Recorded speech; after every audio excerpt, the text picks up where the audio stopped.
pouvons commencer en attendant M. Diao, le troisième panéliste. Vraiment, il est certainement en train de manger. Certainement, mais quoi qu'il en soit, oui, je pense que nous pouvons prendre un profit pour que je fasse ça.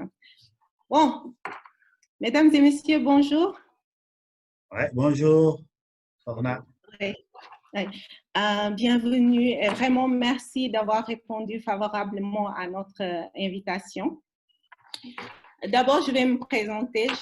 Je m'appelle Sorna Ndiaye, je suis la coordonnatrice du programme Consolidation de la paix et prévention des conflits à Gorée Institute. Et je suis également en charge du projet Gouvernance des ressources minérales que nous menons, il faut dire, pour cette deuxième phase depuis 2018 avec l'appui de Ford Foundation.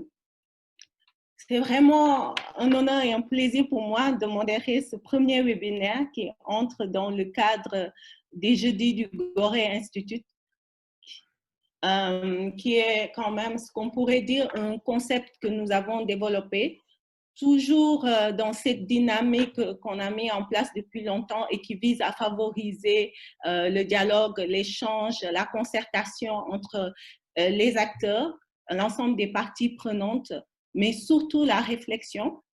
Et ça entre dans le cadre du programme de manière générale, mais aussi dans le cadre du projet Gouvernance des ressources naturelles. Alors, pour cette première session, qui porte sur COVID-19 et gestion inclusive des ressources minérales, cadre du secteur minier sénégalais.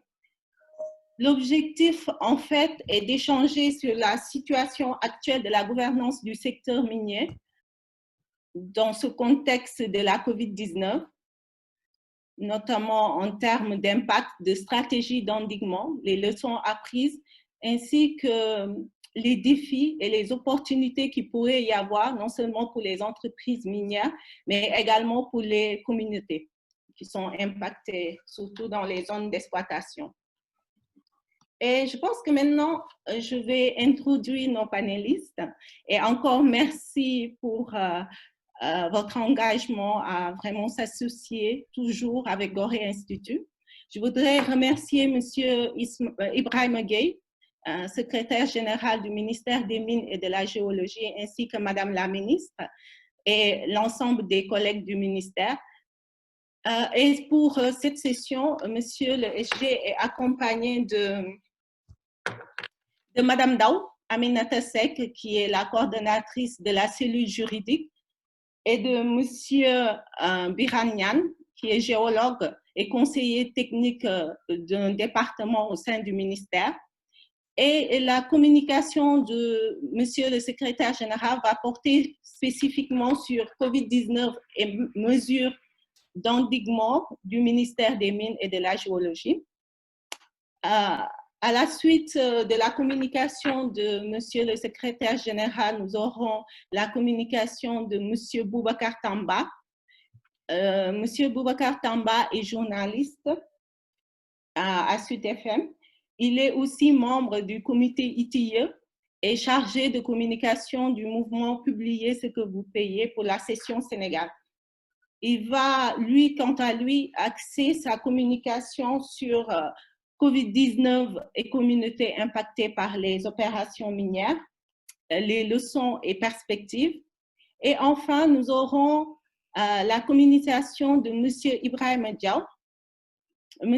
Ibrahim Diao est géologue et environnementaliste.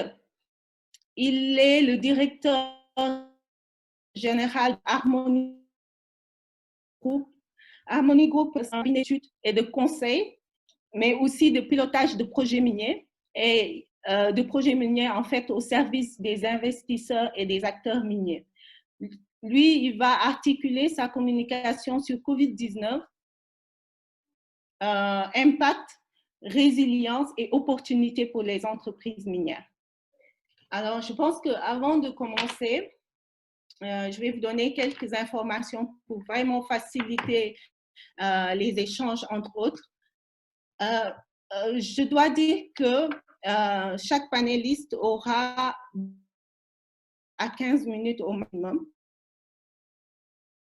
de communication.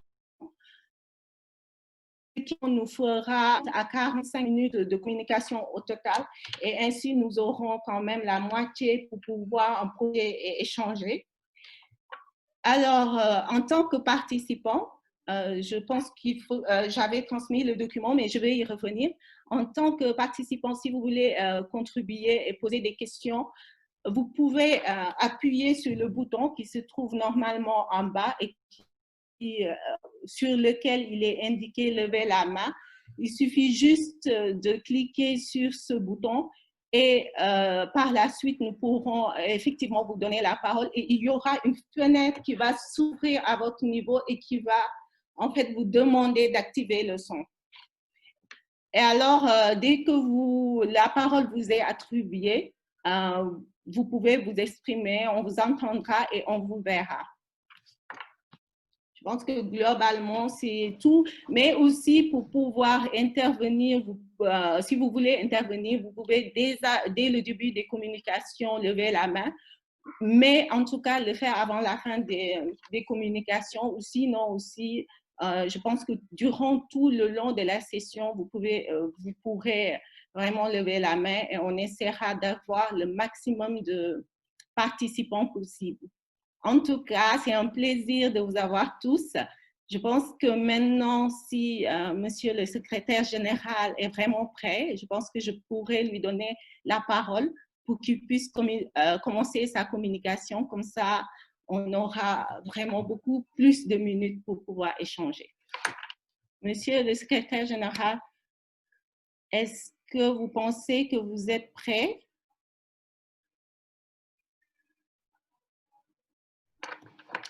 Oui, je pense que SG a des soucis avec le micro parce qu'on ne l'entend pas.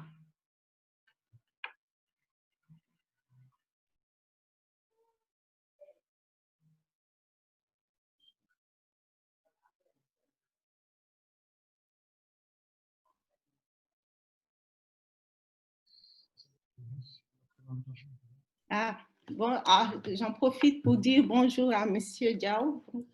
Bienvenue. J'espère que vous nous entendez bien. OK. Bonjour, Sokhna, je vous entends très bien, merci. Ah, OK, c'est bien alors. Merci beaucoup et bienvenue.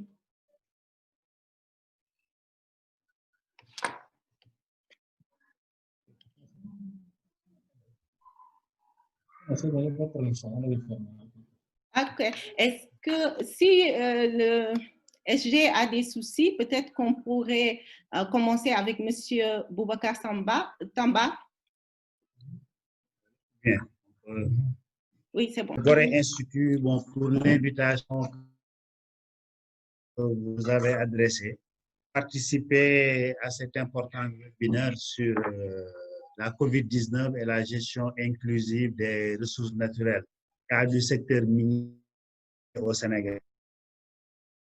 Je profite aussi de l'opportunité pour saluer mes co-M.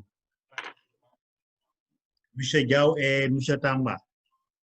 Donc, j'espère que les échanges nous permettront d'avoir de meilleures orientations par rapport à cette période qui est une période totalement imprévisible et qui peut-être pourront nous permettre de capitaliser certaines bonnes initiatives et de mieux orienter notre secteur minier au Sénégal. Donc, on démarre par le contexte global de la COVID-19, donc, qui depuis le 11 mars 2020 a été déclarée comme pandémie par l'OMS. Et comme je le disais, c'est une situation imprévisible et irrésistible à laquelle personne n'était préparé. Donc, avec des conséquences sur toutes les activités de l'économie et en particulier sur l'industrie minière. Donc, le rappel des mesures prises par les États pour faire face au COVID-19. Donc, il y a des mesures de restriction des déplacements avec les mises en quarantaine. Il y a les mesures de fermeture des frontières aussi bien terrestres, aériennes que maritimes. Il y a l'instauration aussi des couvre-feux et de l'état d'urgence. Et bien sûr, la réorganisation du travail. Les conséquences de la COVID-19 sur les entreprises minières.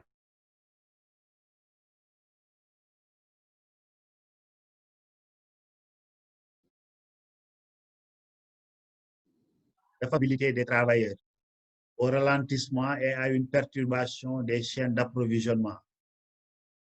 Un confinement total des mines en exploitation, avec une diminution de revenus d'un certain nombre de sociétés minières en raison de la réduction ou de l'arrêt des opérations.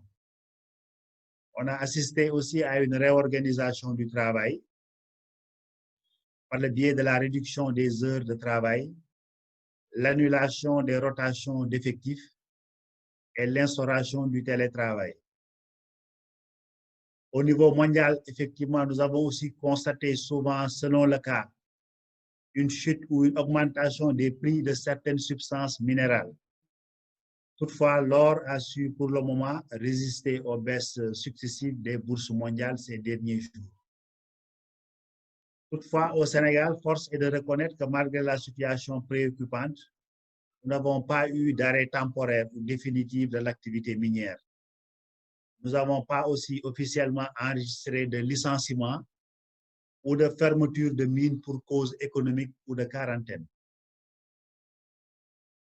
Il y a eu également les conséquences de la COVID-19 sur les mines artisanales et semi-mécanisées. Là, la mobilité des travailleurs était compromise du fait des mesures de restriction des déplacements. Et ça en est suivi aussi une diminution des revenus. Et là aussi, le gouverneur avait reçu des instructions de Madame le ministre pour arrêter les opérations d'orpaillage sur l'ensemble du territoire national. C'était des mesures préventives, donc qui visaient surtout à limiter les facteurs de propagation du virus. Donc, ce qui fait que jusqu'à ce jour, l'activité d'orpaillage est momentanément suspendue. Donc, on reviendra plus largement sur les mesures que nous avons prises pour la reprise des activités. Les conséquences de la COVID-19 sur les communautés, certainement un des communicants y reviendra plus largement. Donc, on a constaté l'arrêt d'activités de commerce et autres activités professionnelles et bien sûr une perte de revenus et une plus grande vulnérabilité de certaines couches affectées. Les défis et opportunités pour les entreprises, les mines artisanales et semi-mécanisées, ainsi que les communautés impactées. Pour les communautés, il fallait formaliser le secteur de l'orpaillage, donc qui est un secteur désorganisé. Donc, nous reviendrons sur les mesures prises par le ministère ou envisagées et qui pourraient permettre une meilleure prise en main de ce secteur de l'orpaillage. Deuxièmement, il fallait regrouper les artisans miniers en GIE pour permettre d'avoir des entités assez fiables et avec lesquelles le ministère pourrait envisager des partenariats d'accompagnement et d'appui. Il fallait aussi réorienter les femmes qui s'activent dans l'orpaillage vers d'autres activités génératrices de revenus, dont notamment le maraîchage. Donc, et en grosso modo, il fallait mettre en place des activités beaucoup plus pérennes et durables au profit des communautés. Pour les entreprises et les mines artisanales et semi-mécanisées, donc, il fallait adapter et reconfigurer les organisations minières pour mieux faire face aux nouvelles contraintes et défis que ces types de pandémies entraînent. Il fallait également utiliser toutes les opportunités qu'offre la technologie dans la réalisation des opérations minières. Enfin, l'une des leçons retenues, défis ou opportunités, serait de substituer ou de réduire le personnel expatrié par un personnel local qualifié. En effet, les opérations de rotation des expatriés qui devaient venir de l'extérieur étaient momentanément suspendues durant toute cette période. Et là aussi, ça a été une des contraintes vraiment enregistrées par les entreprises minières. Et normalement, la solution d'avenir serait vraiment de réduire ce personnel expatrié à son strict minimum et permettre d'avoir vraiment l'ensemble des personnes qualifiées sur place. Il y a eu l'accompagnement des entreprises des mines artisanales et semi-mécanisées, ainsi que des communautés dans la période post-Covid. Pour les communautés, il fallait contribuer davantage à l'autonomie des communautés par un accompagnement financier et technique. Et là, le gouvernement est en train d'accompagner le ministère avec des fonds du COVID-19, de la COVID-19, et qui devrait nous permettre prochainement d'envisager des mesures concrètes d'accompagnement et qui viseraient à rendre beaucoup plus autonomes les communautés. Il s'agit ensuite de promouvoir pour les artisans miniers d'autres activités génératrices de revenus. Comme on l'a dit, il faut développer au niveau du secteur, comme au niveau de ces localités, d'autres activités génératrices de revenus et qui permettraient de s'orienter vers l'agriculture, l'aviculture, l'horticulture, la pisciculture et le maraîchage. Et ça, nous sommes en train de réfléchir pour surtout accompagner les femmes, pour les guider vers ces activités génératrices de revenus. Renforcer toutes les capacités des communautés par le biais du secteur privé local. Là aussi, ce serait une réponse par rapport aux offres des entreprises à travers le contenu local qui peut permettre d'être une mesure vraiment qui va viser à renforcer la résilience de l'économie locale et permettre à nos opérateurs d'être beaucoup mieux outillés pour pouvoir tirer le maximum profit du contenu local. Pour les entreprises et mines artisanales et semi-mécanisées, les entreprises les plus touchées sont celles qui sont en phase de recherche et les titulaires d'autorisation de carrière. Là aussi, il faut adapter l'encadrement et l'accompagnement en fonction des spécificités d'exploitation, selon que ce soit des mines artisanales, industrielles ou semi-mécanisées. Chaque catégorie d'activité devrait bénéficier de mesures vraiment idoines et qui soient adaptées à son activité et à ses spécificités. La contribution des entreprises minières aux efforts de résilience des communautés impactées, financer les plans locaux de développement, optimiser encore les retombées de la RSE en l'orientant beaucoup plus sur des actions d'investissement qui pourront rendre beaucoup plus résilientes les communautés touchées. Favoriser aussi l'implication des communautés dans la chaîne de valeur de l'industrie minière, toujours par la valorisation du contenu local, qui pourrait permettre à la communauté de tirer le maximum de profit de l'exploitation minière. Mettre en place un mécanisme de partenariat plus fort entre la mine et les communautés et qui verrait que les mines puissent profiter davantage des retombées de la mine. Rendre opérationnels les fonds d'accompagnement prévus dans le code minier, le fonds de péréquation. Donc, on est en train encore de réviser le décret pour mettre les fonds à la disposition des collectivités concernées. Il y a le fonds d'appui aussi au développement local qu'il faudrait impérativement mettre en place et qui verrait que certaines actions d'investissement issues des plans locaux de développement pourront être financées. Il y a aussi le fonds de réhabilitation. Là aussi, les textes sont en train d'être mis à jour et ça pourrait permettre à certaines localités de bénéficier d'un accompagnement vers peut-être des activités génératrices de revenus. Pour les perspectives, nécessairement, le passage de la COVID-19 devrait nous permettre de réadapter nos législations et réglementations minières pour une meilleure prise en charge de ces situations imprévisibles, car le secteur minier est un secteur clé de l'économie nationale. Et on s'est dit que la réflexion aussi pourrait se faire au niveau régional avec la CEDEAO et l'UMOA et pourquoi pas l'Union africaine, qui verrait que ce soit des mesures de portée beaucoup plus décisives et permettre d'avoir des échanges au niveau des régions. Pour le développement du contenu local aussi, il faut favoriser l'émergence d'un tissu industriel en mettant l'accent sur la transformation sur place des produits miniers. Parce qu'avec le Covid, nous avons vu que certaines structures minières avaient des difficultés pour exporter leurs produits bruts.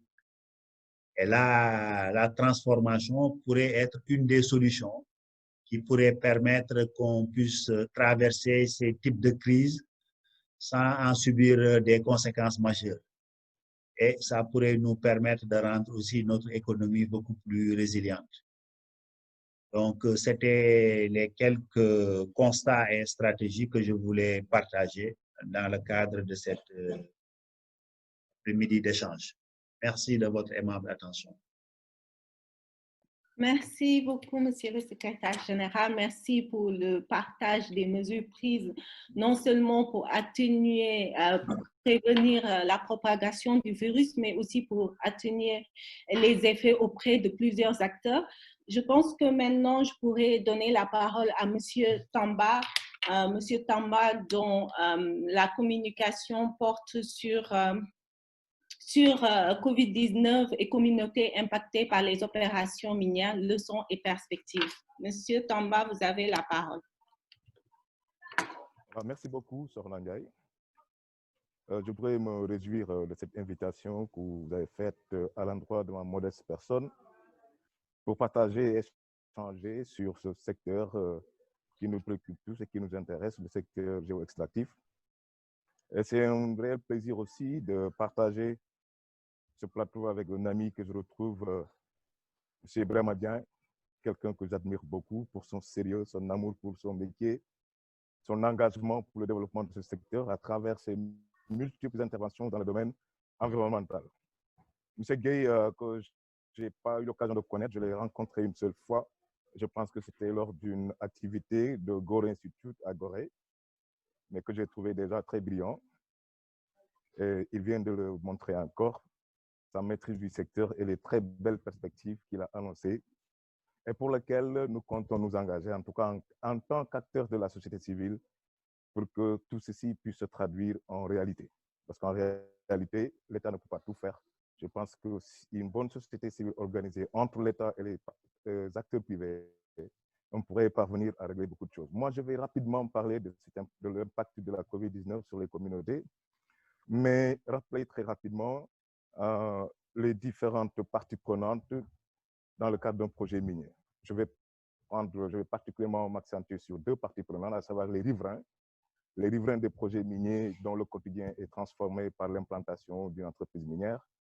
Mais je vais surtout aussi parler des entrepreneurs locaux. Les entrepreneurs locaux, là où je suis actuellement à Kédougou, ceux de Kédougou, à travers Plafomine, sont en train de suivre une session de formation très importante en termes de passation de marché. C'est pour leur permettre de capter les opportunités économiques offertes par les mines. Ensuite, je parlerai de la quintessence de la stratégie de développement de Teranga, parce qu'au plan industriel, c'est l'entreprise que je connais la mieux, que je suis depuis quelques années. Teranga, c'est la maison mère de Sabodala Gold Operation. Et puis, nous parlerons très rapidement de quelques impacts, surtout sur les communautés, les leçons apprises et les perspectives.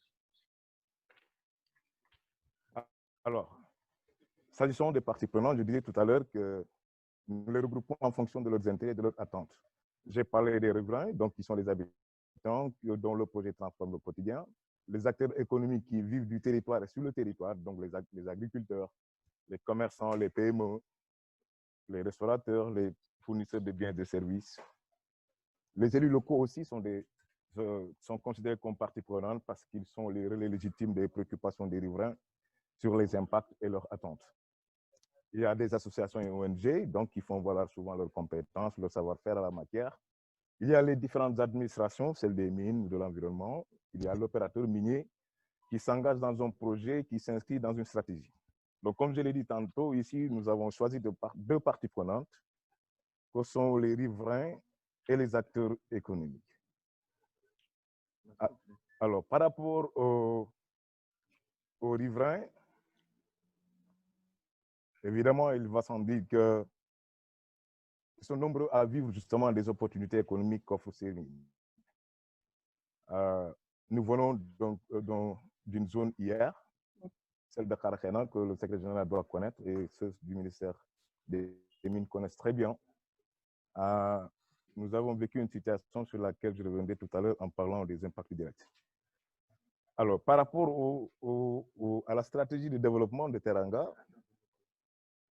donc j'en parle très rapidement pour que les uns et les autres puissent se rendre compte un peu de ce qui pourrait être l'impact des opérations de Teranga dans cette zone, de SGO dans cette zone. C'est une stratégie qui est articulée autour de 3 axes. Un axe très important, le premier qui s'appelle agriculture et sécurité alimentaire, et pour lequel beaucoup de choses ont été faites, il faut le reconnaître, dans cette zone, en termes d'équipement, en termes de formation, etc., etc. Le deuxième axe de cette stratégie, c'est l'éducation, l'emploi des jeunes. Là aussi, pour montrer ce que les investissements énormes que la compagnie est en train de réaliser à travers des conventions de financement qu'elle signe avec les collectivités locales du département de Saraya. Le troisième axe de cette stratégie, c'est la croissance économique et durable. Alors, ceci nous permet de parler un peu des impacts. Les impacts, on va en parler, on va les cibler, on va les diviser en 2 catégories. Au plan industriel d'abord, et je donne l'exemple de la SGO, la société, la Sabodala Gold Mining, Gold Operation, excusez-moi. Je disais tantôt que cette compagnie signe des conventions financières avec l'ensemble des collectivités territoriales du département de Saraya. Et à cause de cette Covid, les ressources sont réorientées dans la lutte. Alors, ce qui fait que la mise en œuvre des plans annuels d'investissement de ces collectivités a pris du plomb dans l'aile.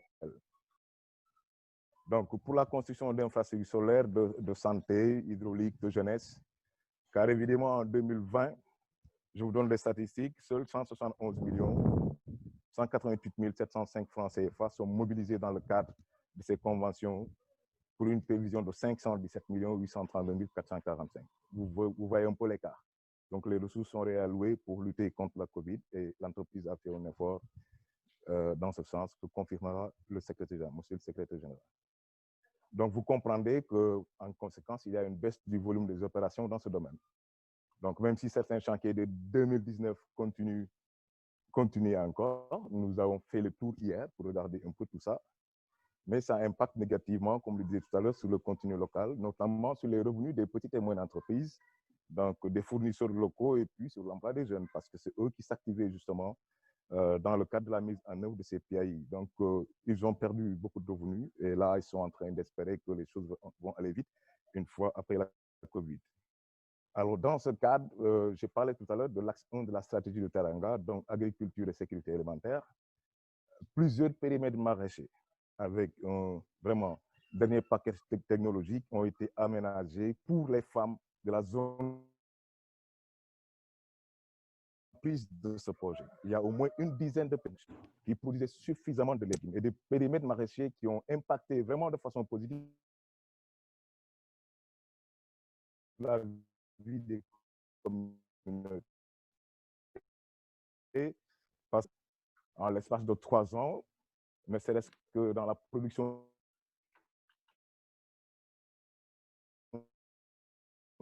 du gombo,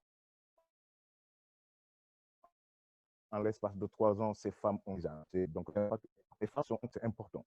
Alors, avec la COVID, le volume des opérations des femmes a baissé. D'abord, l'encadrement rapproché dont elles bénéficiaient avec les ingénieurs agronomes mis à leur disposition par la compagnie, elles souffrent de cet encadrement. Ensuite, il y a des marchés qui sont fermés.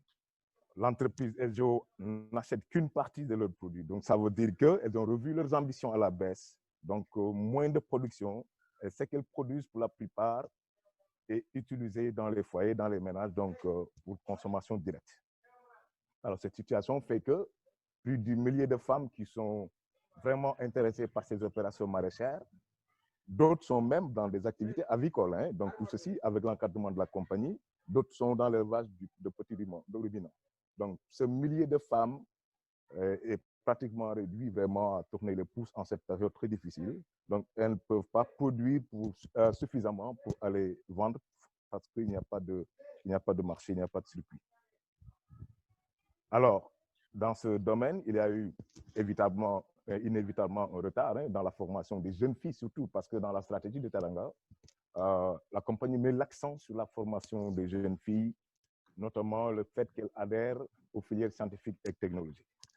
Donc, il y a une politique qui se développe au niveau du département et de la région de Kédougou, le département de Saraya, consistant à allouer des bourses aux meilleurs élèves des collèges 3e, donc des bourses sur 3 ans jusqu'en terminale. S'agissant des filles qui sont au lycée technique minier et industriel de Kédougou, celles qui embrassent les filières scientifiques bénéficient de bourses. Et cela a vraiment impacté sur l'accès et l'adhésion des filles dans les filières scientifiques. Donc, l'arrêt de tout ça va impacter sur les filles, donc, notamment en termes de retard dans leur formation. Mais il n'y a pas que des impacts négatifs, il y a un impact très, très positif que j'ai découvert hier à mon arrivée ici dans la région de Kédougou, c'est que la plupart des établissements hôteliers ont été réquisitionnés par Sabodala Gold Operation et qui servent de base de quarantaine à leurs agents. Donc, vous savez qu'ils sont en confinement total, les agents qui étaient dehors, donc quand ils reviennent, on les met en quarantaine dans les établissements hôteliers. Eux, ils se frottent les mains dans ce domaine. Alors, par rapport aux communautés, là, je dis que peut-être que le mot est trop fort, c'est un désastre. Par rapport aux communautés sur le plan artisanal. Sur le plan industriel, les impacts ne sont pas très négatifs, ça il faut le dire, parce que les opérations se poursuivent encore. Mais au plan artisanal, c'est vraiment le désastre. Monsieur le secrétaire général l'a dit, Kédougou vit à partir de ces opérations artisanales. Il suffit d'arriver à Kédougou pour voir que les choses sont vraiment arrêtées. Le commerçant du coin, le vendeur de détail, la vendeuse de glace. Donc, des dizaines de milliers d'acteurs avec un nombre très important de femmes vraiment en souffrent actuellement. Parce que les femmes, il y a des femmes entrepreneurs donc dans ce domaine. Des femmes qui sont dans le commerce de gros, d'autres sont dans le commerce de détail. Des femmes qui ont créé des chaînes de restaurants au niveau des différents sites d'exploitation artisanale. Donc, des femmes qui sont propriétaires même de broyeuses, qui achètent des broyeuses, qui ont des cabines, des véhicules monocabines pour transporter les roches et le sable au niveau des sites de broyage. Donc, ces nombreuses activités économiques sont arrêtées. Et le centre des affaires Kédougou même le ressent durement. Nous sommes actuellement à Kédougou. Il suffit de faire un tour pour voir que les choses sont arrêtées. Mais les femmes sont exposées dans ce domaine. Vous prenez un village comme Tenkoto, où il y a un important site d'orpaillage.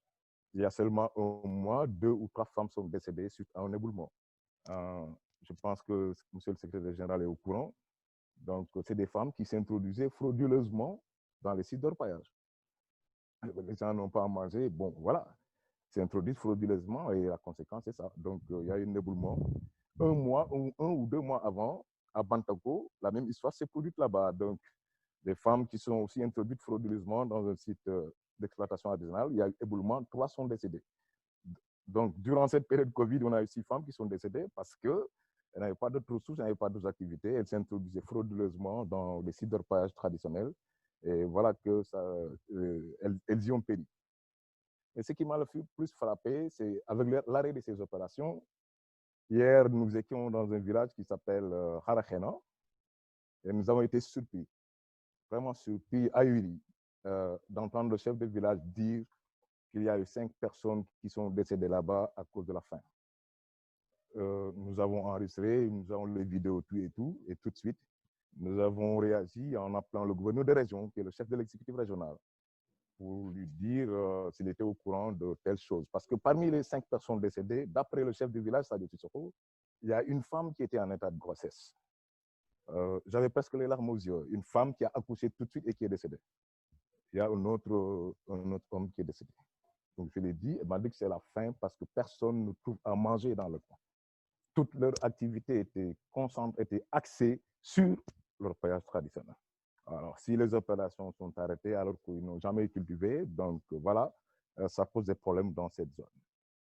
Alors, voilà différentes conséquences par rapport à l'arrêt des opérations au plan artisanal et minier. Maintenant, nous avons pensé que par rapport à tout cela, il y a certaines leçons qu'il faut tirer. Donc, j'ai les photos de ces femmes que j'ai trouvées à à Harakhiana hier, vraiment très triste.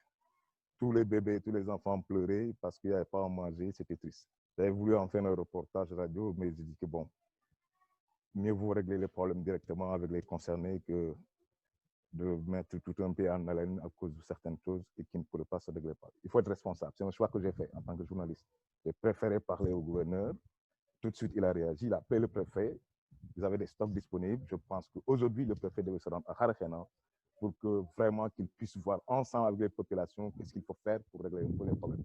Je pense que c'est ce que j'appelle moi le sens de la responsabilité, plutôt que d'ameuter tout un peuple. Maintenant, pour les leçons apprises, les communautés se sont rendues compte maintenant qu'il peut y avoir un cas de force majeure. Parce que plus ils étaient en plein dans les activités minières, artisanales comme industrielles, ils n'ont jamais pensé que des calamités naturelles, une maladie pouvaient tout de suite intervenir et arrêter les opérations. Ça, c'est une leçon apprise et elles l'ont bien apprise. Hier, quand on discute avec certains Européens, ils nous ont dit que de toutes les façons, cet hivernage-là, ils vont tout faire pour cultiver des hectares et des hectares. Je pense qu'ils commencent à comprendre que nécessairement, il faut multiplier les cordes à leur arc.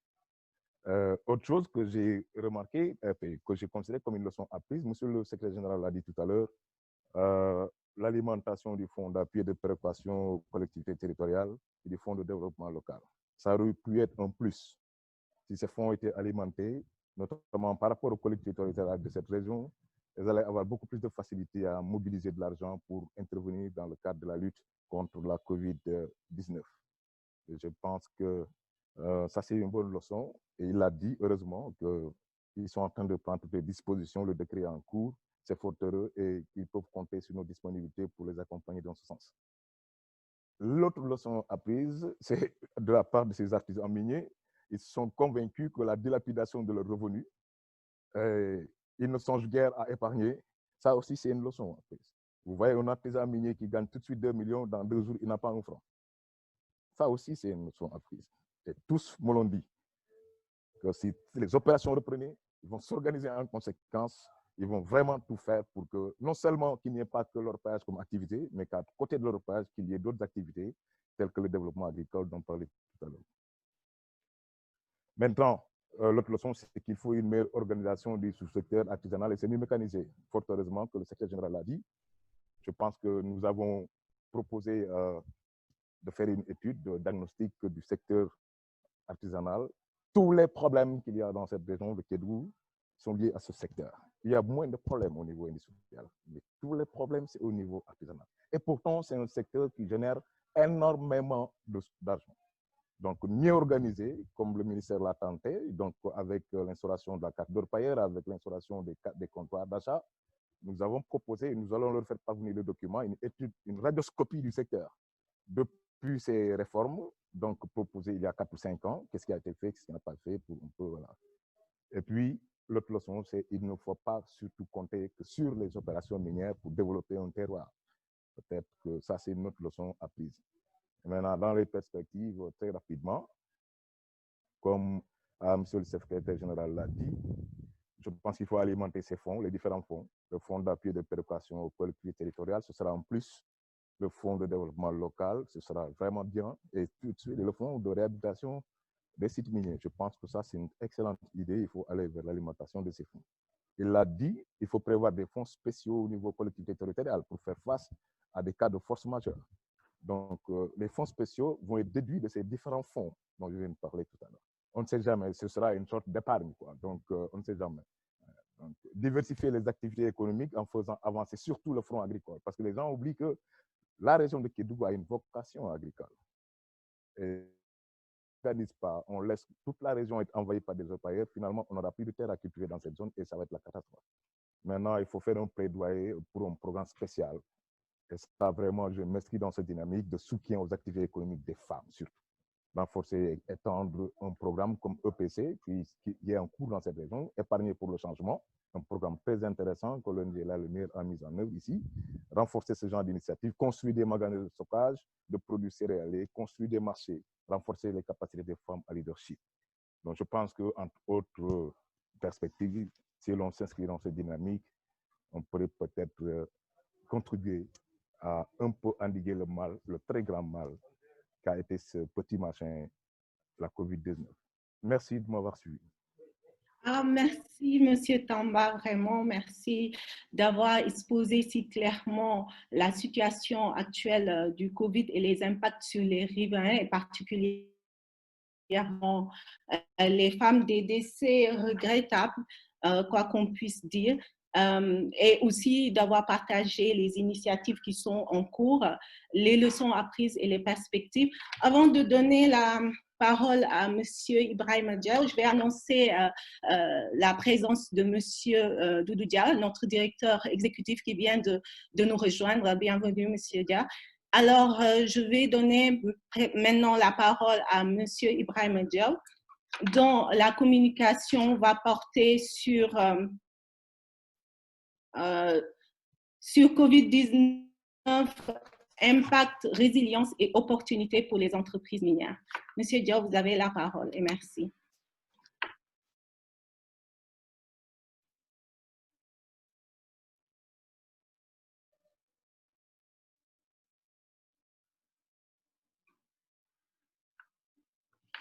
Je pense qu'on a un souci avec le micro de Monsieur Diaw. Oui. Ça va, vous m'entendez? Oui, on vous entend très bien, merci. Parfait, merci Sorna. Donc, c'est mon plaisir de partager donc, cet instant avec mon homonyme secrétaire général, mais qui à la fois est mon cousin à plaisanterie parce que c'est un gay. Donc, je me disais tout à l'heure que l'heure n'est pas bien choisie pour quelqu'un comme lui parce que certainement, à cette heure-ci, il devait encore être devant son bol de thé. Mais c'est aussi mon plaisir d'avoir mon ami de tous les jours, Boubacar Tamba, avec qui je partage la passion du secteur minier et cet engagement qu'on lui connaît. J'ai aussi le plaisir de découvrir donc, votre directeur exécutif, M. Doudou Dia. Bonsoir, M. Dia.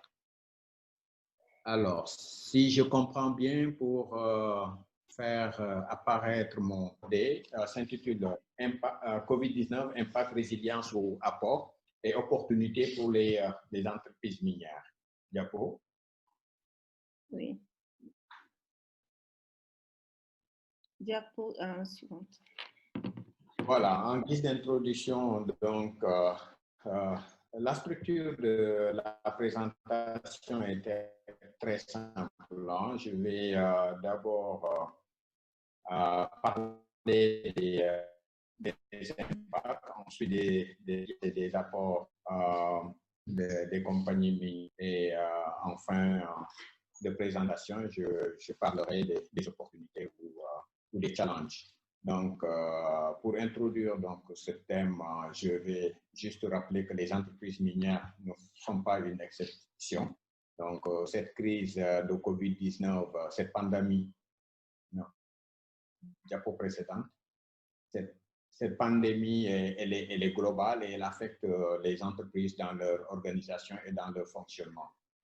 Donc, mais juste pour rappeler faire remarquer que les compagnies minières ont un certain nombre de spécificités qui leur sont propres et qui font peut-être qu'elles peuvent ressentir des impacts différemment des autres entreprises. Et je crois que c'est déjà sorti dans la présentation de SG, aussi bien que dans celle de Boubacar. Et ces spécificités sont liées à l'éloignement des zones d'intervention et cela nécessite une chaîne d'approvisionnement, une chaîne logistique assez lourde. Et de même pour la rotation du personnel, notamment le personnel cadre et les expatriés qui doivent venir la plupart d'entre eux résident ou à Dakar ou dans les capitales régionales et doivent rejoindre donc régulièrement leur lieu de travail. Et pareil pour les expatriés qui, après un séjour de quelques mois au Sénégal, doivent retourner dans leur pays d'origine et revenir après un break. Donc, vous comprendrez donc les mesures prises puisse impacter toute cette organisation.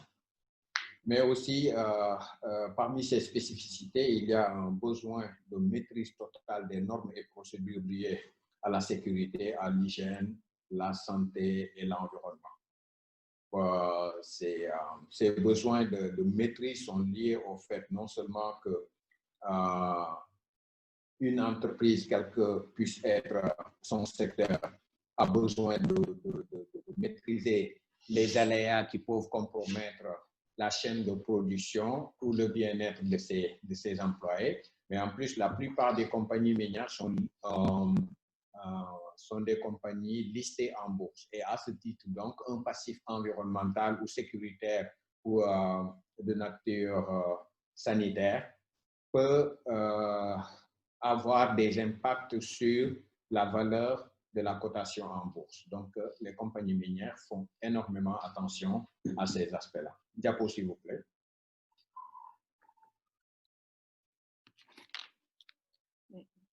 Voilà, donc ces spécificités vont engendrer des impacts particuliers. Et pour vous en parler, je vais, à titre illustratif, citer deux exemples que j'ai vécu moi-même dans mon cabinet. Le premier exemple est une mission en Guinée au début du Covid. J'avais envoyé deux jeunes ingénieurs pour une mission en Guinée-Conakry, dans la zone de Gaoual, pour une prospection préliminaire, pour une reconnaissance préliminaire et définir un programme de travail pour une compagnie qui m'avait confié cette tâche. Et si je vous dis que pour une mission de 3 semaines, les 2 semaines ont été passées à régler des formalités de confinement, des formalités de mise en quarantaine ou quatorzaine. Donc, au finish, le même traitement qui leur a été, les exigences qui leur ont été appliquées ici au Sénégal quand ils sont arrivés à la frontière, après multiples négociations, ils sont passés de l'autre côté de la Guinée. Ils ont eu à faire encore les mêmes procédures et ils ont même été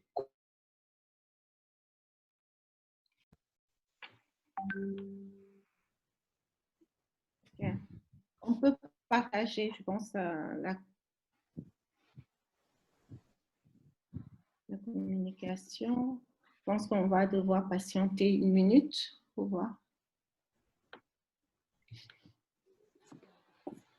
Oui. C'est bon. Oui. Monsieur Diao, c'est bon. Oui, c'est bon. Nous pouvons continuer. Merci. Donc, je vais essayer d'aller vite. Donc, je disais que, alors, voilà. Le deuxième exemple, c'était, donc pour le premier exemple, donc, les impacts, on peut les citer, c'est un problème d'harmonisation des mesures entre les pays frontaliers. Et donc, si une compagnie minière ou une entreprise minière doit travailler entre les deux, ça peut affecter avec un coût de temps très élevé. Et pour le deuxième exemple, donc, j'ai parlé d'un contrat de forage. Et donc là, c'est pareil. Après donc, le démarrage des travaux de forage, avec les restrictions du Covid, il y a eu une rupture de la chaîne d'approvisionnement. Et donc, il y a eu un besoin de gérer des coûts qui sont générés par le stand-by. Comme vous le savez, les compagnies de forage, une fois qu'ils sont sur le terrain, chaque minute est facturée, chaque mètre linéaire foré est facturé, ou à défaut de forage, chaque minute de stand-by, donc d'attente, est facturée. Et vous comprenez que si la chaîne de logistique est donc rompue à cause de mesures, de restrictions sanitaires ou des mesures de confinement, donc il peut y avoir un problème entre le fournisseur de services qui est la compagnie de forage et le client qui est la société minière.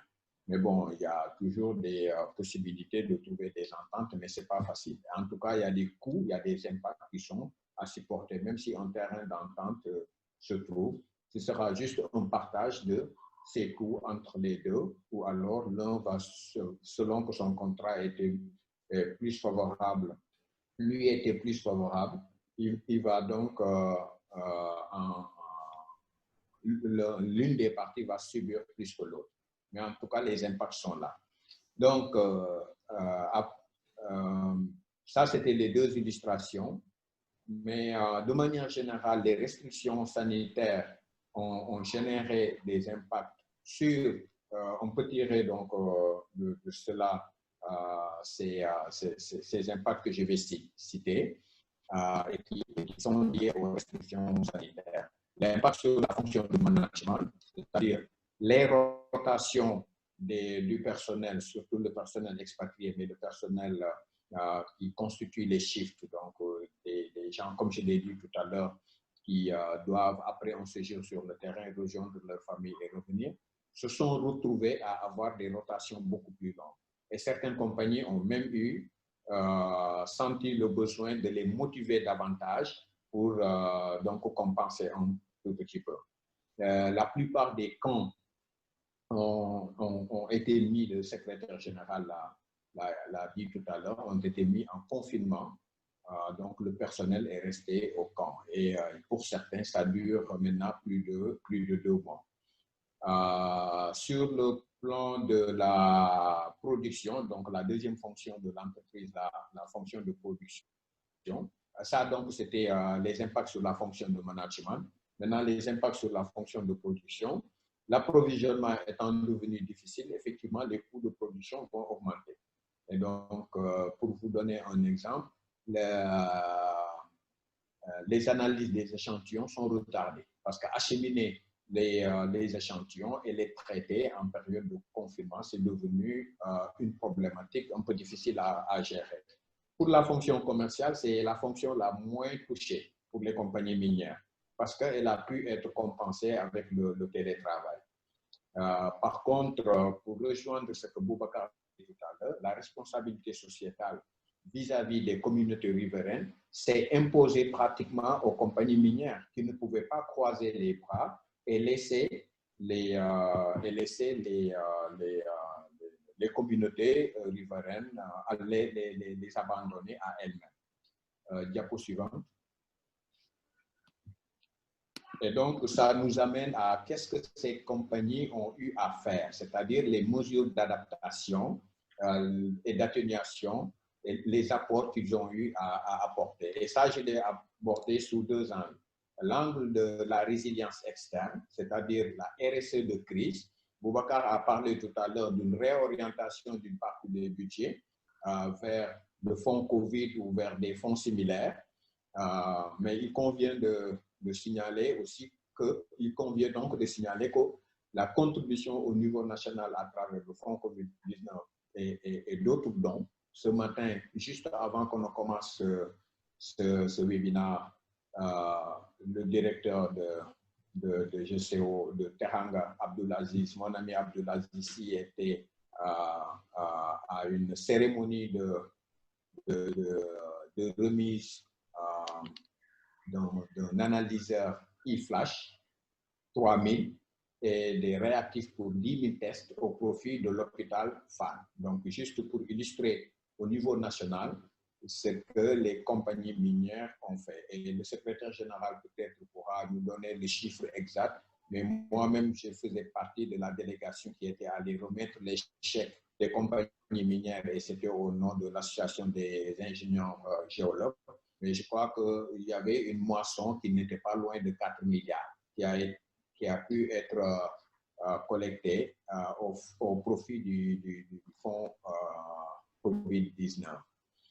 Au niveau régional aussi, il y a eu des contributions conséquentes et l'essentiel, ce sont des équipements médicaux et des moyens de protection qui ont été mis à la disposition des gouverneurs ou des districts sanitaires concernés.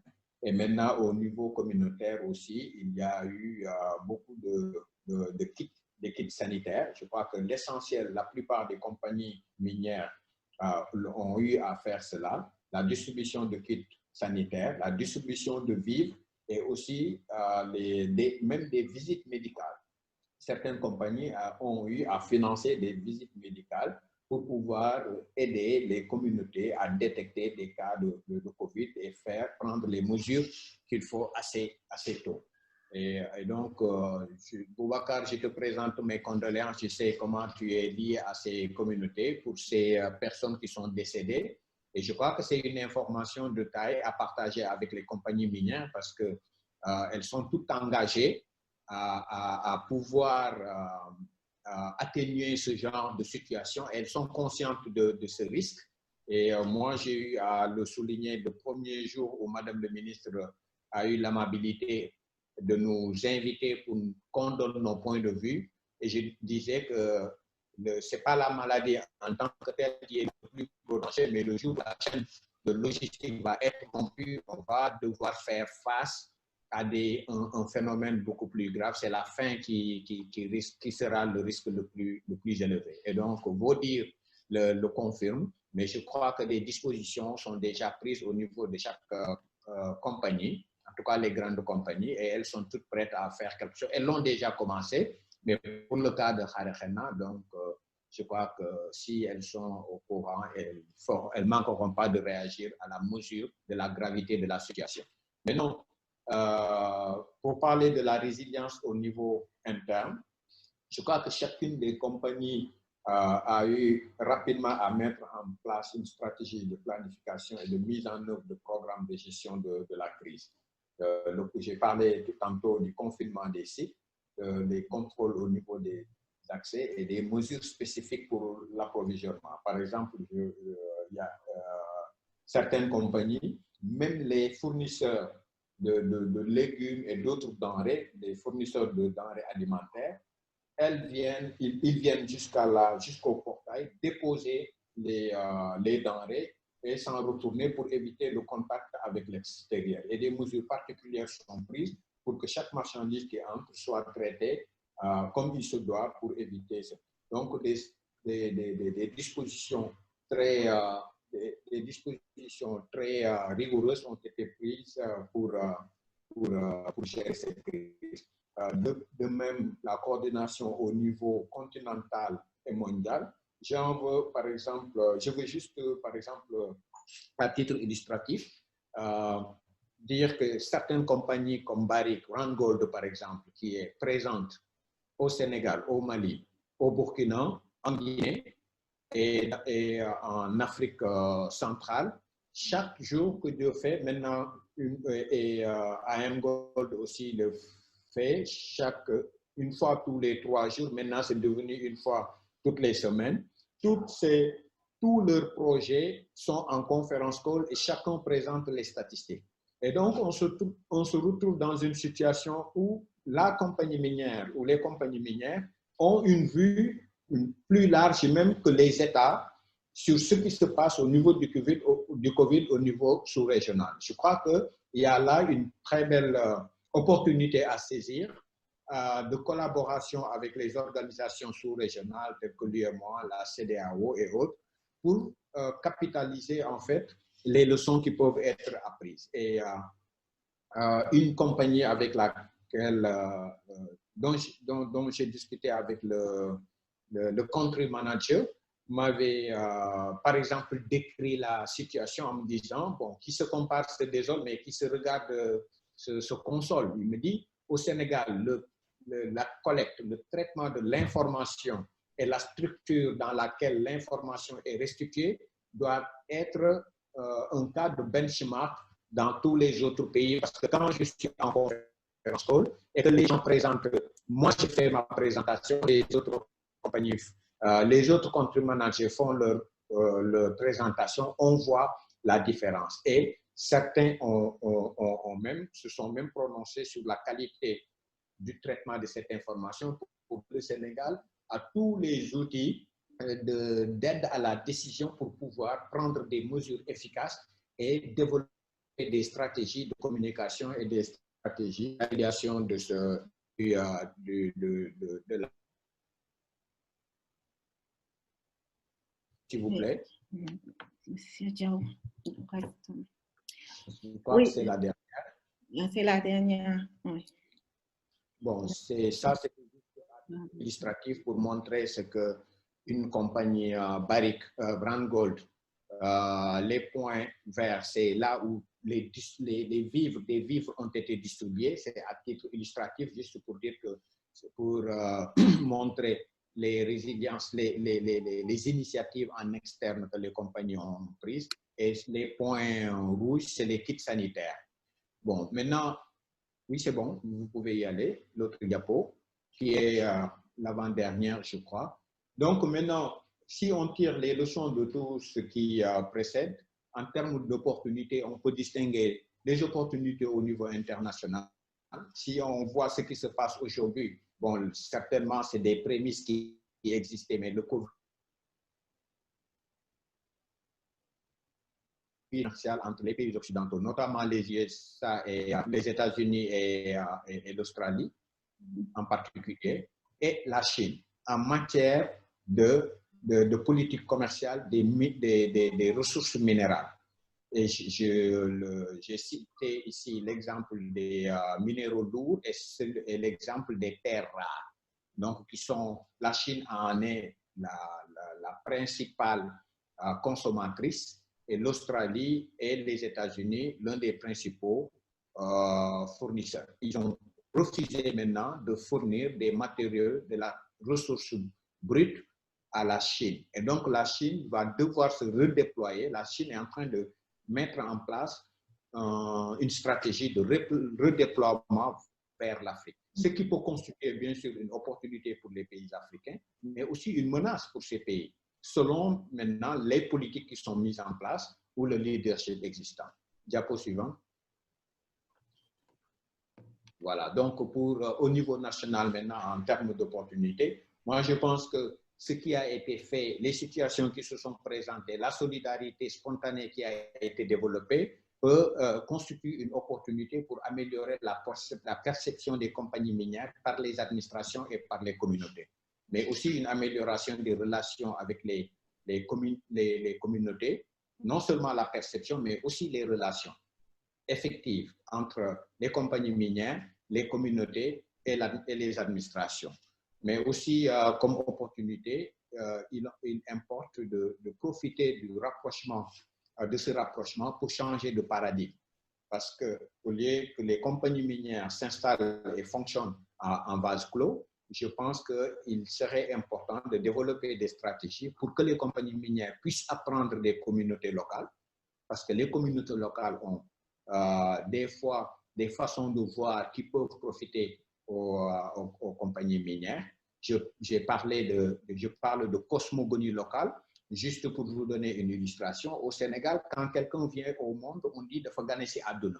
Donc, il est venu en visiteur. Et un visiteur, normalement, c'est quelqu'un qui doit être humble et qui doit être respectueux de ses autres. Donc, cette terre ne nous appartient pas, c'est notre hôte, elle nous accueille, nous ne sommes que de passage. Et c'est toute une philosophie qu'il y a derrière cette cosmogonie. Et je crois que des multinationales ont intérêt à apprendre de cela, parce que tout n'est pas que course vers la production et course vers la productivité. Mais d'un autre côté, je crois que aussi les communautés, les compagnies minières peuvent aider les communautés à améliorer leur organisation en matière de gestion de crise. Boubacar Tamba en a dit assez tout à l'heure, donc je ne vais pas le commenter, mais ce déficit d'organisation, surtout pour les orpailleurs et les communautés qui les accueillent, je crois que les compagnies minières devraient donc s'investir pour améliorer cette situation. Et je crois que c'était la dernière diapo. Donc, la diapo suivante est juste pour vous remercier de votre attention. Merci beaucoup. Merci, M. Diaw, en communication qui a pris moins de temps, mais en raison des quoi que je pense qu'on va avoir moins de temps pour les échanges. Peut-être, si vous le permettez ou si vous n'y voyez pas d'inconvénient en tant que panéliste, ajouter 15 minutes au lieu de 16h30, peut-être nous quitter à 16h45 pour permettre aux gens de pouvoir participer au mieux. Je pense même que s'il y en a présentement qui veulent participer, échanger, je pense que j'avais vu des mains levées. il y a Charlie Faye déjà, pour gagner un peu plus de temps. Il y a Charles Chow. Allô, je profite de l'occasion pour vous féliciter et remercier Gorée Institut qui nous a donné cette opportunité d'échange. Et je félicite également les panélistes, tous mes grands qui sont là, à commencer par Boubacar Tamba. Je sais que c'est un homme du terrain, donc je n'étais pas étonné de le voir vraiment, surtout à Kédougou, au niveau de Thomas Sankara pour faire sa communication. Je profite également de l'occasion pour remercier les autres panélistes. Et moi, j'aimerais juste leur poser une question parce que c'est des hommes, ce sont des hommes de sérail, comme on a l'habitude de le dire.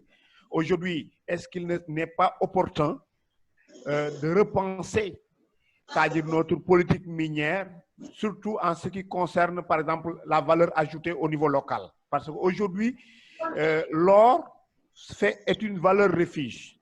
C'est pourquoi l'or, actuellement, c'est-à-dire coûte plus cher que d'habitude. Aujourd'hui, si l'État du Sénégal avait pensé à développer la transformation locale, les communautés auraient pu gagner davantage, par exemple, de recettes dans ce secteur-là. J'en profite de l'occasion également pour dire, parce qu'aujourd'hui, on parle depuis très longtemps de comptoir commercial de l'or à Kédougou.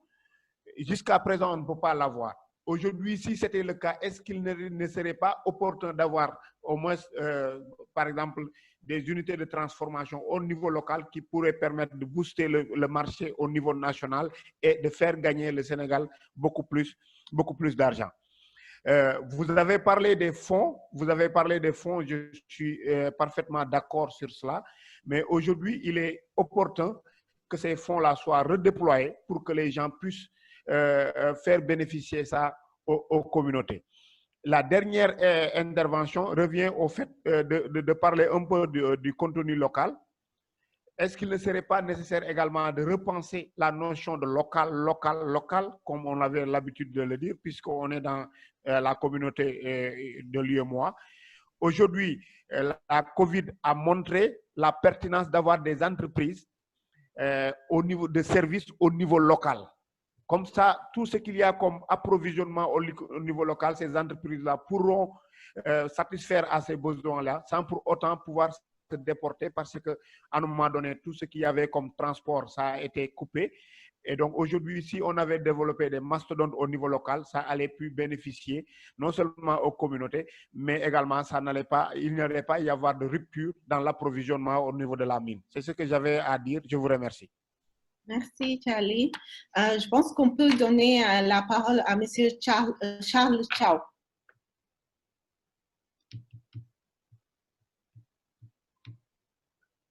Okay.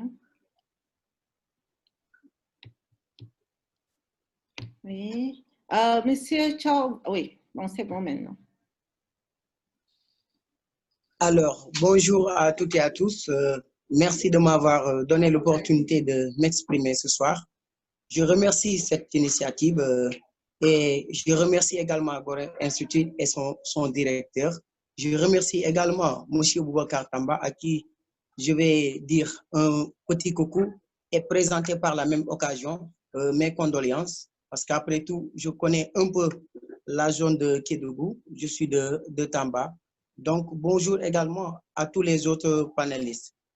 Voilà, juste pour mon intervention, je vais dire que ce qui est quasi acceptable par tout le monde, c'est que la pandémie du coronavirus, certes, a perturbé la mise en œuvre de nombreux projets et dans tous les secteurs d'activité, certes. Mais ce que l'on voit aujourd'hui, c'est que, et que l'on accepte d'ailleurs, c'est que l'Afrique connaît beaucoup plus une crise économique que sanitaire.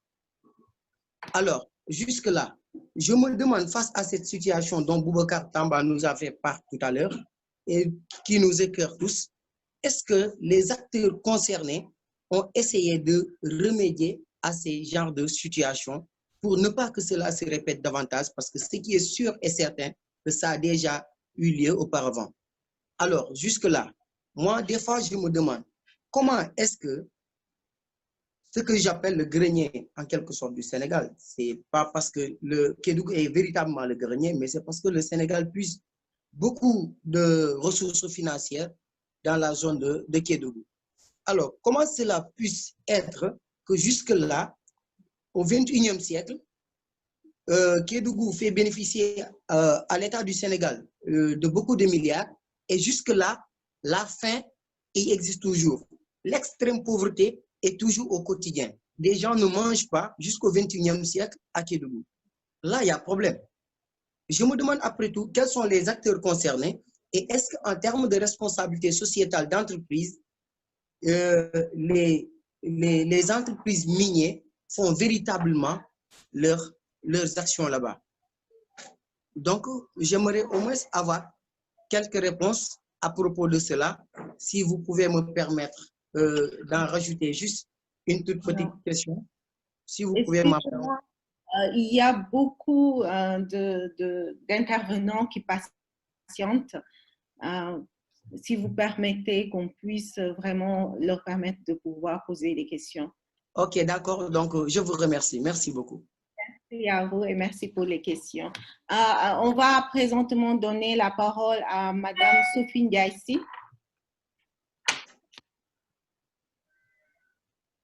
Merci beaucoup. Bonjour à tout le monde. Merci Sokhna et merci également à Gorée Institute d'avoir organisé ce webinaire très important. Et merci beaucoup aux panélistes pour leur pertinente communication. Donc, moi, j'avais juste deux questions. La première question s'adresse à M. Gueye. J'ai suivi le début, mais malheureusement, ça coupait un peu. Il avait parlé de réorienter les femmes dans ces recommandations. Je ne sais pas si ce sont des recommandations ou bien, en tout cas, de réorienter les femmes vers d'autres secteurs, comme le maraîchage, l'agriculture, etc. Donc, ma question, c'est juste j'aimerais juste savoir si les conditions sont réunies vraiment pour que les femmes puissent s'activer dans ces domaines qu'on aimerait vraiment les réorienter. Donc, pour le maraîchage, ainsi bien que pour l'agriculture, parce que ce sont des femmes qui avaient déjà commencé à travailler dans d'autres domaines, on veut les réorienter vers d'autres domaines. Est-ce que les conditions sont réunies pour cela? L'autre question, la deuxième question s'adresse à M. Tamba et que je remercie vraiment pour sa communication très pertinente, très claire. En tout cas, toutes mes condoléances également à M. Tamba. Il a parlé du décès de 6 femmes dans des éboulements au niveau des sites miniers. Et moi, ma question, c'est concernant la sécurité de ces sites. Est-ce à dire que ces sites ne sont pas sécurisés parce que durant la pandémie, on avait quand même interdit pas mal de choses, donc on devait quand même également passer à prendre des dispositions pour sécuriser ces genres de sites. Donc, j'aimerais savoir si ces sites sont sécurisés ou bien d'habitude, les gens ont accès à ces sites, même si c'est clandestinement. Comment ça se fait que ces femmes ont pu quand même accéder là-bas jusqu'à vraiment la mort franchie. Et peut-être, Sorna, juste une dernière, c'est juste pas une suggestion. Si Gorée Institut pourra quand même à la fin de ce webinaire vraiment faire une étude par rapport aux impacts, parce que c'est très important. Aujourd'hui, moi, je pense que vraiment avec l'aide alimentaire dont on parlait et les autorités locales également parlaient d'aider les populations, quand on nous dit aujourd'hui qu'il y a 2 femmes et 2 enfants qui sont décédés à cause de la faim, donc là, quand même, ça pose problème. Qu'est-ce qui s'est passé, pourquoi, donc il faudra qu'on essaie quand même de faire une étude et je pense qu'on peut compter sur Gorée Institut dans ce domaine. Merci beaucoup et merci à tous. Merci Sophie. Juste pour préciser, on a déjà eu à faire une étude d'impact de l'exploitation et ça pourrait être une bonne idée. Maintenant, pour être plus rapide, il y a Ibrahima Dian qui va poser sa question et après on donne la parole aux panélistes pour qu'ils puissent répondre et le mot de la fin viendra de Monsieur le directeur exécutif de Gorée Institut. Merci. Voilà.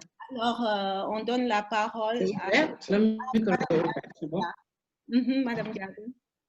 Voilà, c'est moi à la place de Ibrahim parce que c'est l'appareil de Ibrahima Dian. Voilà, je vous félicite vraiment pour cette belle initiative, cette opportunité que vous nous offrez cet après-midi pour échanger donc autour de ces questions qui nous intéressent. Je félicite les panélistes. Je n'ai pas eu la chance d'écouter entièrement le premier panéliste, M. Ibrahim Gueye. J'avais un souci de micro, mais j'ai écouté M. Tamba et M. Diao. Voilà. Moi, j'ai les mêmes préoccupations que Sophie, parce que je l'avais noté. Je ne comprends pas, parce que dans la communication de M. Diao, il est dit qu'il y a eu un appui qui a été apporté aux communautés composées de tests, etc. Mais je pense qu'ici, les communautés ont surtout besoin de manger, puisqu'ils ont faim. Quand il y a eu 2 femmes qui sont décédées et leurs enfants et 2 enfants au niveau de leur localité, à cause de la faim, ça pose problème. Je pense que les entreprises qui sont beaucoup plus consistantes à ces populations-là, je pense que c'est M. Diao aussi qui a parlé de bonnes pratiques, les leçons apprises, voilà.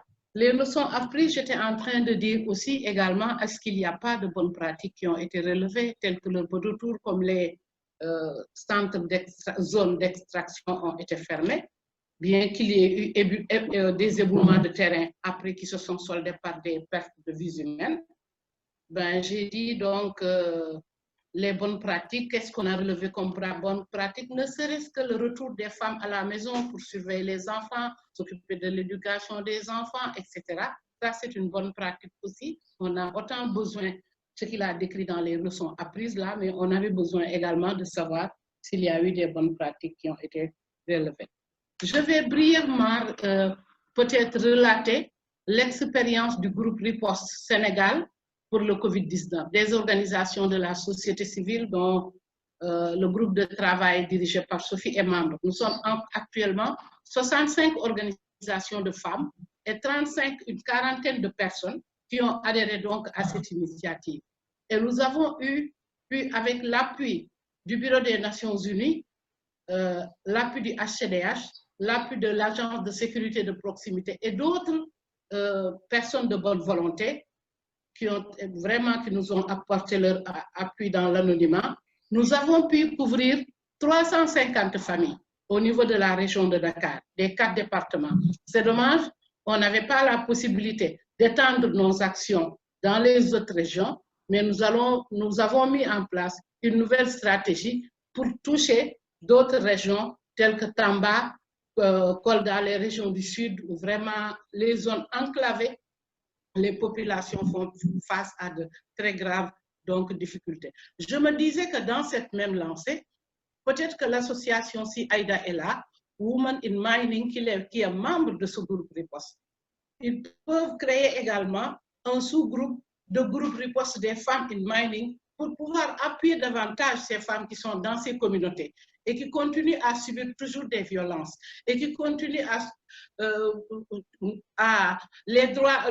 droits ne sont pas dans cette période de pandémie respectés par rapport à l'alimentation, parce que l'alimentation est un droit fondamental, la santé, l'éducation, les enfants qui sont laissés à eux-mêmes, ou bien les enfants qui sont, qui font un autre travail que d'aller à l'école, le travail domestique, par exemple, les filles, ou bien les petits garçons qui travaillent jusqu'à présent. Donc, je pense que Women in Mining pourrait peut-être s'inspirer de cet exemple-là, mettre en place un groupe pour venir en aide à ces populations. Ce que je voulais dire, c'est qu'est-ce qu'on compte faire, qu'est-ce qu'on peut faire pour la relance économique de ces femmes qui sont dans ces zones. On a parlé de reconversion, qu'elles se reconvertissent dans les métiers de l'horticulture, agriculture, la culture du sésame. Il y a du sésame là-bas, le fognon. Il faut d'abord qu'elles trouvent un fonds. On doit penser à mettre un fonds d'appui pour la relance économique de ces femmes.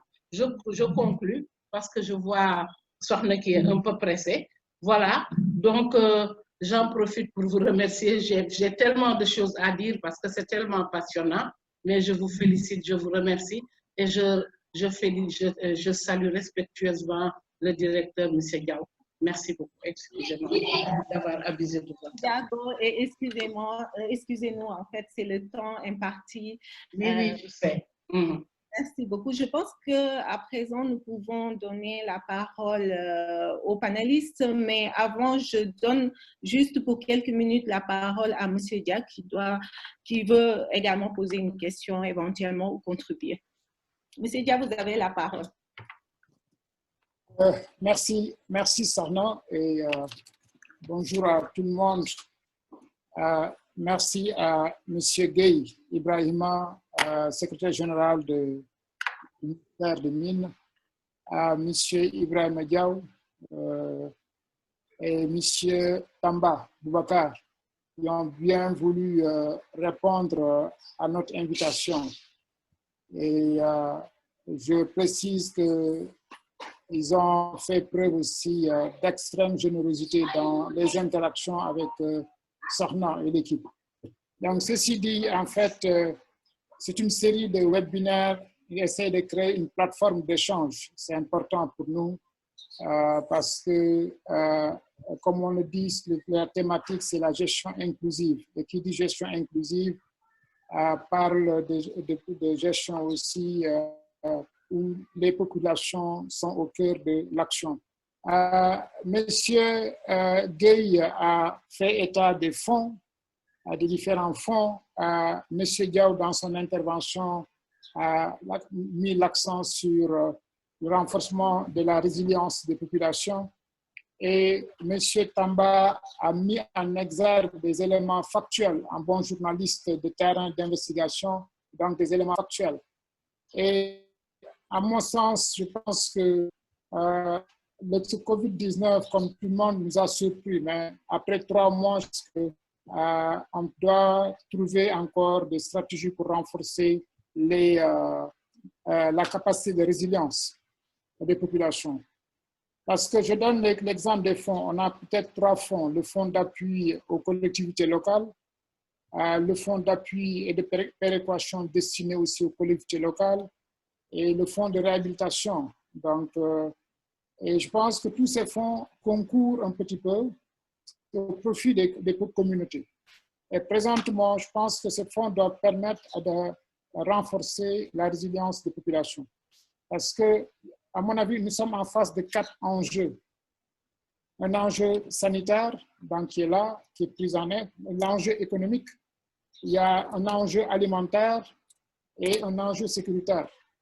Et quelqu'un l'a mentionné, je pense Tamba l'a bien mentionné en disant qu'un des défis, c'est comment avoir une diversification des revenus des services. Et par rapport à ces fonds, est-ce que M. Diaw, qui travaille de très près, un petit peu en sa qualité d'expert, qui travaille de très près avec soit le gouvernement ou les investisseurs, ça veut dire comme Teranga Gold, on a pensé à utiliser ces fonds dans ces secteurs-là pour diversifier.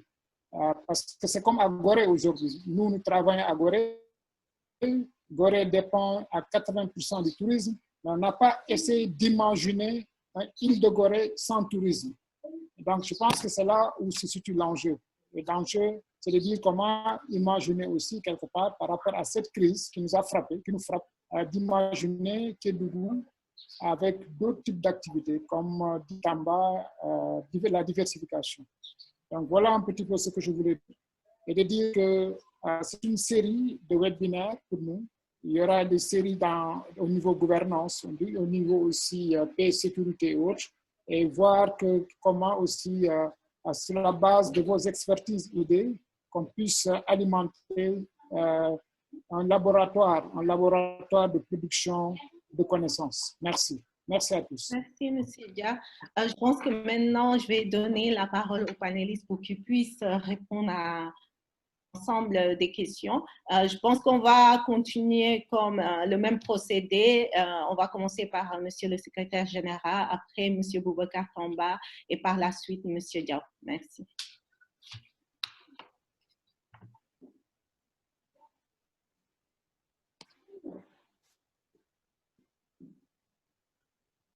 Je pense que SG a un souci avec le micro. C'est le micro qui n'a pas été... Oui, c'est bon maintenant. Je crois que ça passe. Hein? Oui, C'est bon. Merci beaucoup, Sona. Donc, je remercie mes collègues panélistes et l'ensemble des intervenants qui nous ont vraiment permis de compléter nos informations et surtout permettre d'avoir des actes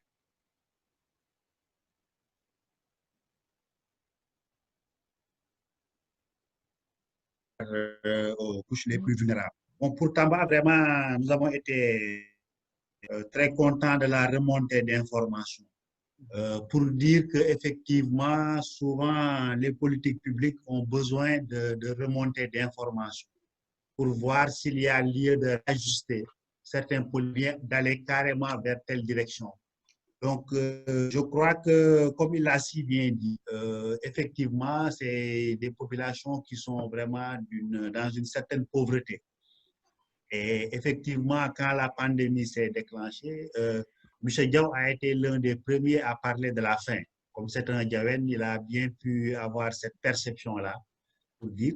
Et effectivement, bon, la première action du gouvernement allait vers des appuis alimentaires. On a vu que bon, l'appui peut-être a eu beaucoup de mal à se déployer sur l'ensemble du territoire national, surtout dans des zones qui sont enclavées. Mais nous, dès cette première rencontre que nous avons eue avec les compagnies minières, nous avons insisté pour leur engagement communautaire en leur disant d'aller et d'être à l'écoute du comité régional chargé de la lutte contre la pandémie. C'est le comité que dirige le gouverneur pour que l'ensemble des besoins exprimés au niveau communautaire, que le gouverneur puisse mettre ça à la disposition des compagnies minières. Ce qui fait qu'aujourd'hui, les compagnies minières ont déployé d'importants moyens pour le soutien au niveau communautaire.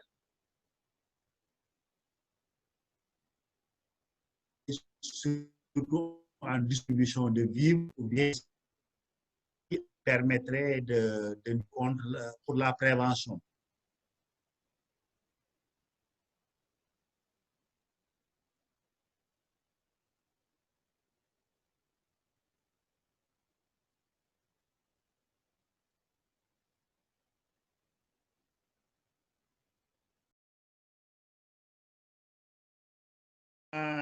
Des efforts. Et comme on l'a dit, c'est un événement qui était imprévu et imprévisible. Et qui fait que ça n'a pas pu permettre peut-être de toucher l'ensemble des personnes qui étaient dans le besoin. Donc pour M. Tamba aussi, nous avons beaucoup apprécié sa proposition de soutien, d'un fonds de soutien à l'activité économique. Et quand on a commencé à y réfléchir, et dans le cadre du fonds COVID-19, Madame le ministre est en train d'initier des activités qui devront nous permettre d'accompagner beaucoup plus particulièrement les femmes. Et comme il a dit, il y avait des femmes qui étaient déjà en activité et qui ont été impactées. Et je crois que l'urgence devrait aller d'abord vers ces femmes impactées pour leur permettre de se relever et de reprendre leur activité économique. Mais en sus de ça, Madame le ministre veut aller aussi récupérer d'autres qui sont peut-être dans l'orage ou dans d'autres activités qui ne sont pas très rentables et pour les amener à un niveau d'entrepreneuriat et de création d'activités génératrices de revenus. Donc, notre cible qui va concerner les femmes. Et là, le ministère va se déployer très, très prochainement. Et on espère bénéficier du concours de l'ensemble des acteurs, dont Tamba et les autres. Pour M. Diaw aussi, j'ai bien apprécié, particulièrement insisté sur les impacts au niveau des compagnies minières et sur les apports. Bon, il a parlé de... Ce matin, on avait une cérémonie avec le FAD et Sabodola. Donc, il faut faire un important équipement.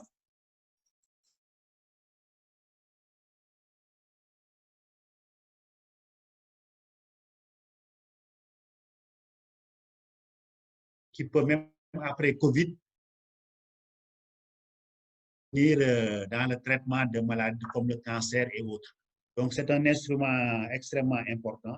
Et c'est pourquoi on a réitéré l'appel pour demander à ce que les compagnies minières, comme les autres acteurs du secteur minier, puissent continuer à se mobiliser Donc aujourd'hui, nous sommes à près de 6 milliards de contributions du secteur minier. Donc aussi bien la contribution financière que les contributions communautaires ont été faites. Donc le secteur est à près de 6 milliards de contributions pour quelqu'un qui avait posé la question. Je crois qu'il y a Mme Sophie Ndiaye ici. Il disait que est-ce que les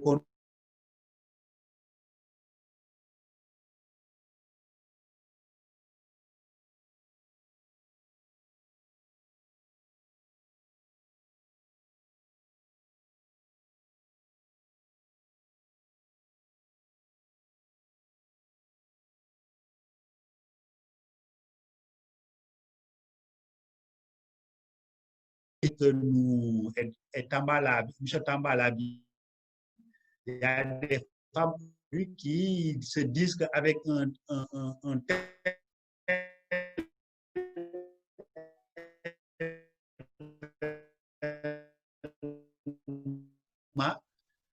il serait vraiment qu'on puisse tomber dans des périodes comme ça.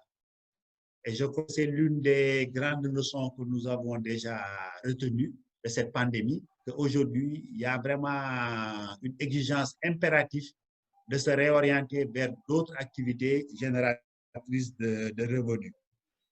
Donc, pour les fonds aussi, comme je l'ai dit, on y travaille pour que l'ensemble des fonds puissent être opérationnels. Parce que vous savez, entre le fait d'avoir une volonté exprimée dans un code et le fait de le traduire de façon opérationnelle, souvent il y a un hiatus, comme on dit, et souvent ce n'est pas facile à mettre en œuvre. Mais les dispositions sont déjà en cours au niveau du ministère pour que ces fonds puissent être matérialisés. Pour la RSE aussi, je crois que avec les compagnies, nous avons dit est-ce que les compagnies vont maintenir le même programme RSE qu'ils avaient arrêté avant la pandémie avec les collectivités territoriales.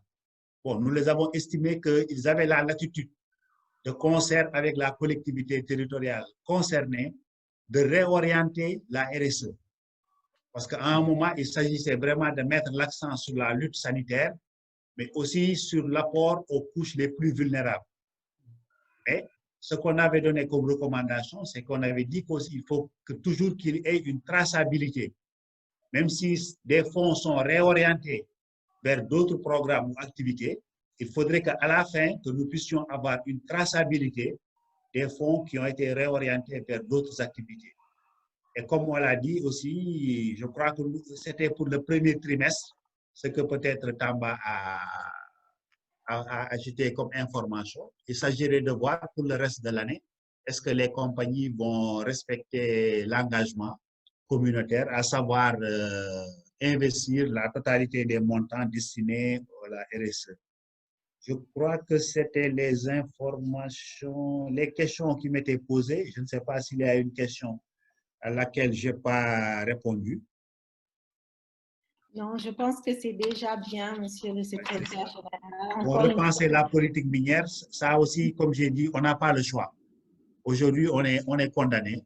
Donc, la politique minière, comme les différentes stratégies nationales d'intervention, vont être et réorientées pour permettre à ce que notre économie, comme je l'ai dit, c'est l'un des enjeux majeurs et des leçons que nous avons tirées de cette pandémie. Merci beaucoup, monsieur le secrétaire. Je vais demander aux autres panélistes d'être le plus bref possible parce que sinon, nous, à Gorée, nous risquons de dormir ici en raison des contraintes de la chaloupe. Monsieur Tamba, vous avez la parole. Merci.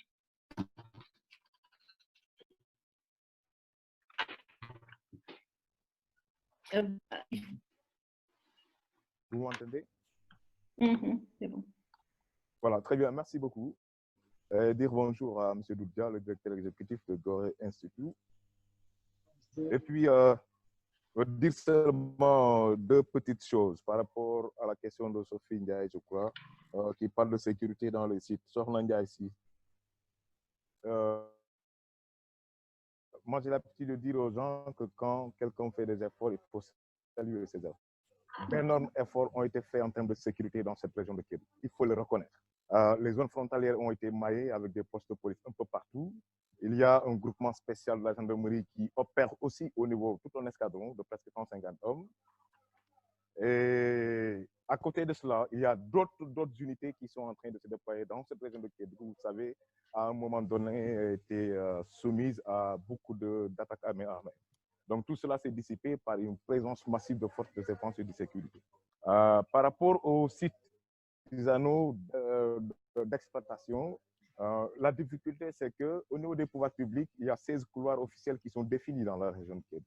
Mais à la réalité, aujourd'hui, si vous venez dans la région de Kédougou, vous avez au moins une quarantaine, je dis c'est au moins une quarantaine de sites clandestins d'exploitation.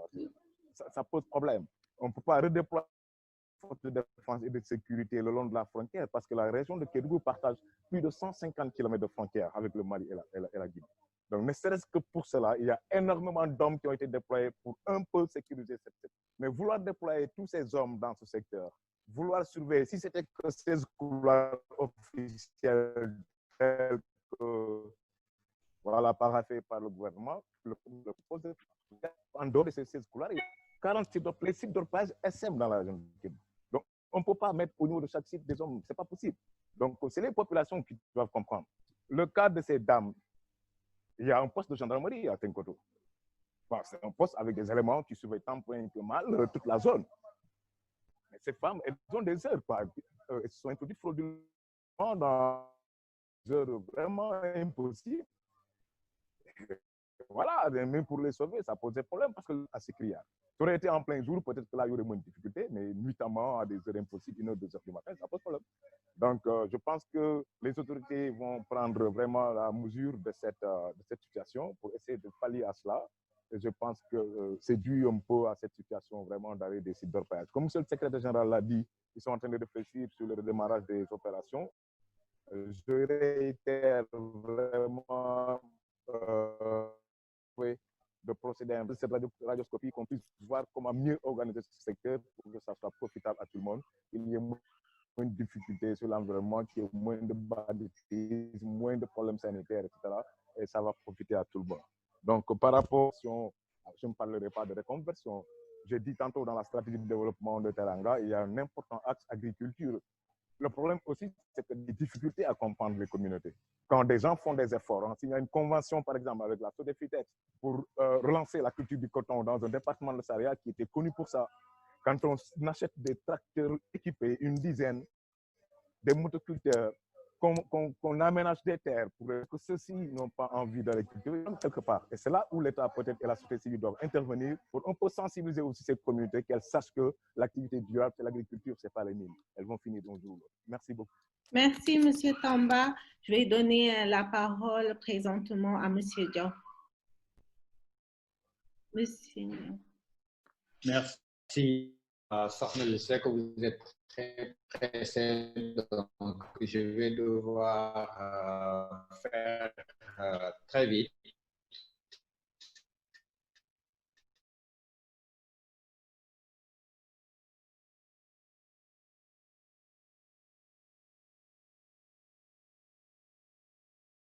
D'essayer de répondre. Parce que je suis très choqué par ces informations